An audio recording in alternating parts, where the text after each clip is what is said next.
T20 world cup 2026 का सबसे रोमांचक मुकाबला साउथ अफ्रीका और अफगानिस्तान के बीच खेला गया। मैच में दो दो सुपर ओवर है। अंतिम बार दो सुपर ओवर हमने देखा था इंग्लैंड और न्यूजीलैंड के खिलाफ जब फाइनल हुआ था, तब 2019 का ODI वर्ल्ड कप का। और इसके बाद ये मुकाबला, आप सोच सकते हैं कितना रोमांचक ये मुकाबला रहा होगा। हर वक्त लग रहा था कि ये मैच जो है कभी साउथ अफ्रीका जीत रही है, कभी अफगानिस्तान जीत रही, और दोनों के बीच जो ये चलते रही लगातार ऊपर नीचे।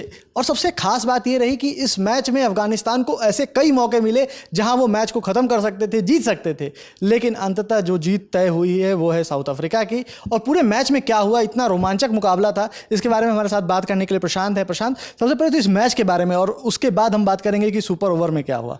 यार इट वॉज ऑल, मतलब मुझे लगता था मेंटल वाला गेम था। और आखिर में जो मेंटल नर्व दिखाया साउथ अफ्रीका ने दिखाया, साउथ अफ्रीका जीत गई। अफगानिस्तान को जीत लेना चाहिए था। वी एज इंडियंस हम बहुत सपोर्ट करते हैं अफगानिस्तान को, और हम बैक भी कर रहे थे अफगानिस्तान को। और अगर जीतते तो वो कोई ऐसा अपसेट नहीं होता, क्योंकि अफगानिस्तान ICC टूर्नामेंट्स में और वैसे ही बहुत अच्छा क्रिकेट खेल रही है पिछले 2-3-4 सालों से। और स्पेशली जो भी ICC इवेंट्स होते हैं वहाँ अफगानिस्तान बहुत खुलकर प्रदर्शन करती है। और मुझे ऐसा लगा आज के मैच की, अगर आप बात कर रहे हो तो अफ्रीका को वो जो 20वां ओवर था, मैच वहीं ख़त्म कर लेना चाहिए था। वो पता नहीं, अब ये एक्सपीरियंस ही आप कहते हो। हाँ, एक तो टेल एंडर्स खेल रहे थे, वो जो लास्ट में सिंगल लिया उसको डबल में कन्वर्ट करने की कोशिश कर रहे थे जो भी बैट्समैन थे। वो कोशिश नहीं करनी चाहिए थी। वो आप सिंगल पे आप रुक जाते, आगे 3 बॉल में 2 रन चाहिए था खाली यार, तो वहाँ पे मैच जीतने के चांसेस ज़्यादा थे। उसका सुपर जो हुआ तो भाई जिसने नहीं देखा उन्होंने बहुत कुछ मिस कर दिया। आज हाइलाइट्स में शायद उतना मज़ा नहीं आएगा, बट मतलब इतना रोमांचक ही मुकाबला था कि सुपर ओवर अगर आपने मिस किया है तो आपने थोड़ा बहुत मिस किया। लेकिन जो अंतिम ओवर जिसकी बात प्रशांत कर रहे थे, 20वें ओवर की, उसमें भी बहुत रोमांच था। पहले ही बॉल पे विकेट गिर गया था, मैच खत्म हो चुका था, लेकिन उसके बाद आया अंपायर का सिग्नल, नो बॉल करार दी गई बॉल को। और उसके बाद जब लग रहा था कि अब तो लगता है कि आराम से अफगानिस्तान जीत जाएगी, 3 बॉल में 2 रन चाहिए थे, और वहाँ पर एक गलती की जिसके बारे में प्रशांत बता भी रहे थे कि वो डिसीजन की गलती थी कि वहाँ पे सिंगल ले सकते थे, वहाँ मैच टाई हो जाता, फिर प्रेशर साउथ अफ्रीका पे होता ऑब्वियसली कि 2 बॉल में 1 रन ही चाहिए। मैं मेंटल की बात इसलिए कर रहा हूँ, अगर जिसने भी मैच देखा है बट ऑब्वियस, और जो जिसने नहीं देखा वो बाद में देखेगा, तो आप देखिए आखिरी ओवर कराने आ रहे हैं रबाडा, जो कि वर्ल्ड के सबसे अच्छे पेसर्स में से एक है रबाडा। और पहली बॉल पे वो बंदा नो बॉल फेंक देता है, विकेट ले लेता है, मैच खत्म था वहाँ पे। अफगानिस्तान हार गई थी 12 रनों से, लेकिन वो नो बॉल हो गई। उसके बाद वो मेंटल प्रेशर रबाडा के ऊपर भी था। जैसे धोनी हमेशा कहते थे ना कि गेम को आप एंड तक ले जाइए, क्योंकि प्रेशर बॉलर के ऊपर भी उतना ही होता है जितना बैट्समैन के ऊपर होता है, फेस कर रहा होता है। वो आज रबाडा के ऊपर दिखा। और उसके बाद जब ये लोग बॉलिंग करने आए, आप देखिए, जब बैटिंग कर रही थी अफगानिस्तान, तो एक कैच रबाडा के पास गया, हालांकि उन्होंने बहुत अच्छा सेव किया था, वो छक्का था, 2 रन बचाए उन्होंने वहाँ।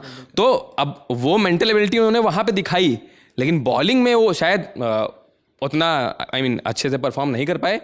लेकिन वही कहेंगे ना, आपकी एंड में सेकंड सुपर ओवर में जो आपने 23 रन कंसीड कर दिए, तो बहुत मुश्किल होता है।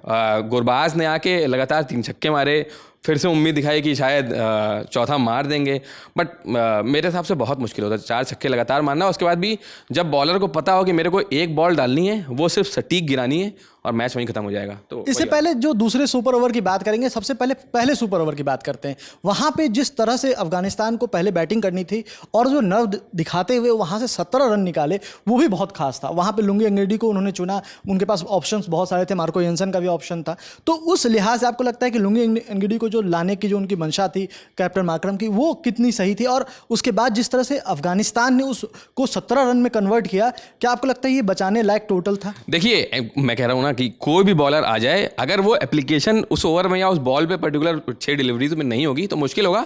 एनगीडी खराब बॉलर है नहीं, लेकिन फिर वही बात है, दाद देने की होगी अजमत की बैटिंग की। उन्होंने जो रन बना दिए, 17 रन बहुत होते हैं पहली बात। तो जब अफगानिस्तान बैटिंग करने आई तो बेविस ने छक्का मारा था, लेकिन उनका विकेट गिरा, लेकिन स्टब्स ने आगे जो एप्लीकेशन दिखाया था वो काबिल तारीफ था। और इसीलिए आप देखिए, जब सेकंड सुपर ओवर होता है तो स्टब्स को ऊपर भेजा जाता है, तो वो आपको देखना पड़ेगा और वहीं पे ही गेम पलटता है। लेकिन फिर वही वाली बात है कि 20 ओवर तक नहीं तो पहले सुपर ओवर में अफगानिस्तान को जीत लेना चाहिए था। आप अगर वो बार बार टालोगे तो एक बड़ी टीम के सामने खेल रहे हो, वो मैच कभी ना कभी निकाल के ले जाएगी। और ऐसे भी अफगानिस्तान प्रेफर करते हैं, पहले वो चाहते हैं कि वो चेज ना करें, वो चाहते हैं कि वो पहले एक स्कोर बोर्ड पर रन लगा दें और उसके बाद उसका प्रेशर यूज़ करते हुए अपने बॉलर से भरोसा जताएं, क्योंकि वो हमेशा अपने बॉलर्स पे भरोसा जताते हैं। लेकिन एक चीज़ जो चौंकाने वाली बात रही प्रशांत, वो ये कि हम यहाँ देख रहे थे कि सेकंड ओवर में इनके पास ऑप्शन बहुत सारे थे। राशिद खान का खुद का ऑप्शन था, मोहम्मद नबी थे, नूर अहमद थे, मुजीबुर रहमान थे, मतलब इनके पास स्पिनर्स के बहुत सारे ऑप्शन थे। लेकिन ये चूज़ किया इन्होंने अजमत उमर जाई को। अब वहाँ पे भी मुझे ऐसा लगता है कि वो टेक्टिकल मिस्टेक ही कहेंगे।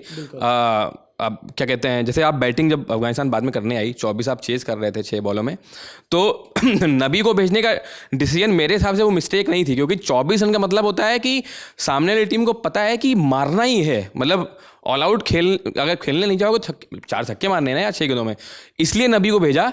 नहीं तो शायद गुरबाज को ही भेजते, और अगर गुरबाज पहली 2 गेंदों में होते तो शायद 4 छक्के मार ही देते, या कुछ भी हो सकता था। लेकिन माकरम ने जो है वहाँ पे स्पिनर को यूज़ किया, जबकि उनके पास ऑप्शन थे, जानसन भी ऑप्शन थे। नहीं, मैं आपसे उस वक्त कह भी रहा था कि मेरे को लग ही रहा था कि पहले ही सुपर ओवर में अफगानिस्तान को किसी स्पिनर को ट्राई करना चाहिए, नूर अहमद को भेजें, हाँ, या राशिद खान खुद आए।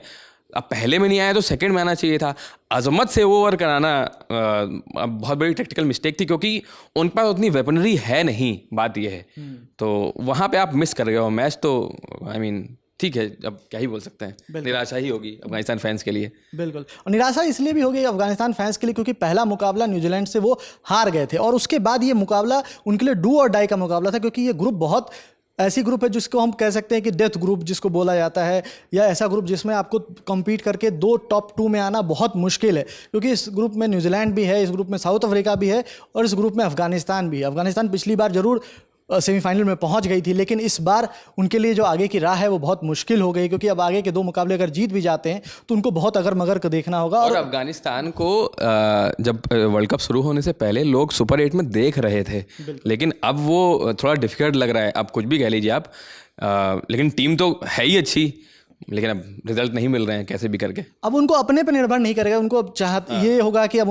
न्यूजीलैंड को या फिर साउथ अफ्रीका को दूसरी टीमें हरा दें, जो कमज़ोर टीमें हैं जिनको ये हराएं, तो उस लिहाज से ये बहुत अब मुश्किल होने वाला है अफगानिस्तान का सफ़र। क्योंकि जब इंडिया में मैच हो रहा था तो ये बात कहा जा रहा था कि जब इंडिया होस्ट कर रहा है तो अफगानिस्तान इस कंडीशंस में बहुत खेलते हैं, जानते हैं इसके बारे में, और उनको प्रेफर करेगा। लेकिन स्पिनर्स को अगर हम देखें, पहले चेन्नई में इन्होंने नूर अहमद को नहीं खिलाया, उसके बाद फिर यहाँ पर नूर अहमद को लेकर के आए, ठीक है वो महंगे रहे, लेकिन अंत में वो मैच को रोमांच लाने वाले भी नूर अहमद ही थे, और वहाँ से मैच जो है वो निकल गया था लगभग, लेकिन अंततः रिजल्ट से मतलब है, और रिजल्ट जो है वो साउथ अफ्रीका के फेवर में गया है। अब पहले मैच से वो भी बहुत सारी लर्निंग लेके जाएंगे आगे, और रबाडा खुद भी सोचेंगे कि आखिर हुआ क्या था 20वें ओवर में।